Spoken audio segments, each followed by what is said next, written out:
Sarah Borkson-Keeter with NAREITsREIT.com, and welcome to Quick Study, a monthly review of REIT market developments. I'm joined today by Brad Case, NAREIT's Senior Vice President for Research and Industry Information. Welcome, Brad. Thanks, Sarah. So let's start by talking about February. We saw a nice bounce back from January. What were some of the factors at work there? Yeah, it was a strong month, really, for equity investors in general, but especially for REIT investors. REIT investors saw their total returns go up by 4.16% on average during February, and that outpaced the broad market. You know, the large cap part of the market, of the stock market, the S&P 500, for example, that was the strongest performing part of the stock market aside from REITs. And even then, you know, they didn't keep pace with REITs. The S&P 500 was up 3.97%. The small cap part of the market gained less than 2%. And the small cap value part of the market, which people used to say is where REITs belonged, was up only 1.45%. You know, the reason for the strong performance throughout the stock market is really about the state of the macroeconomy.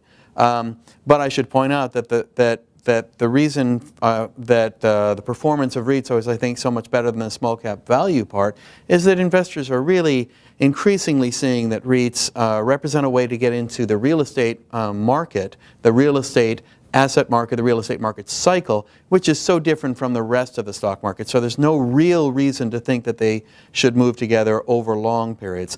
But during February, as I say, the story was really about the strength of the macroeconomic conditions. And it's interesting, people used to say, well, interest rates are going up, isn't that bad for REITs? And of course, historically speaking, it has generally been good for REITs. And the reason it has been good for REITs is that an increase in interest rates is, generally speaking, a sign of strength in macroeconomic conditions. And certainly during February, investors were increasingly confident both that interest rates would go up, but also that the reason they would go up is that there would continue to be macroeconomic expansion. And so we see that going forward, investors have this increasing confidence in the underlying conditions that create strong growth in earnings, especially in the real estate market. And how does this bode for returns going forward? Well, you look at, you know, REITs have underperformed the stock market over the past year plus before February. And so you look at several measures of how do you value REITs, how do you predict the returns going forward. They're really quite optimistic for REIT investors going forward.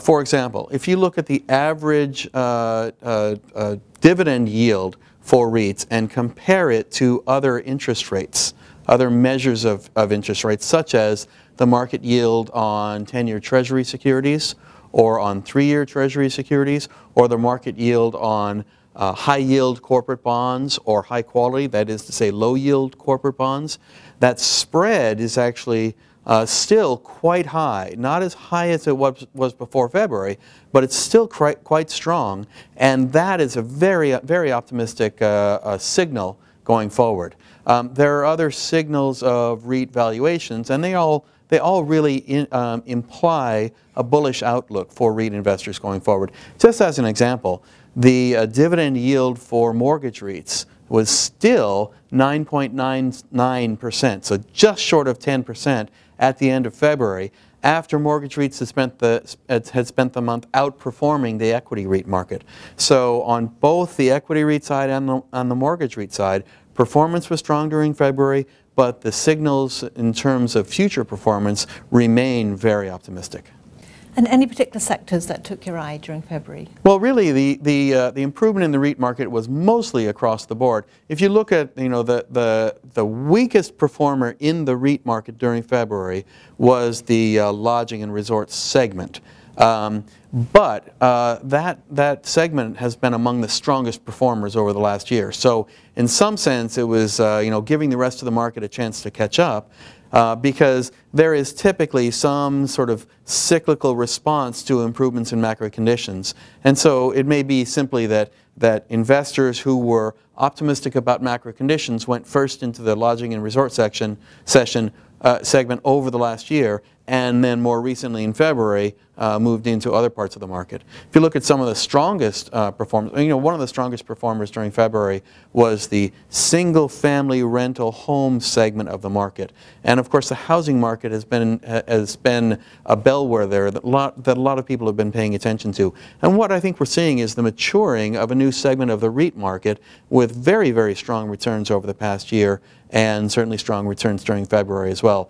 Same thing with data centers, another very strong performer during February, and really investors are getting confident that that segment of the REIT market gives them a way to participate in very strong growth of a part of the economy, electronic commerce, that they think is going to be important going forward.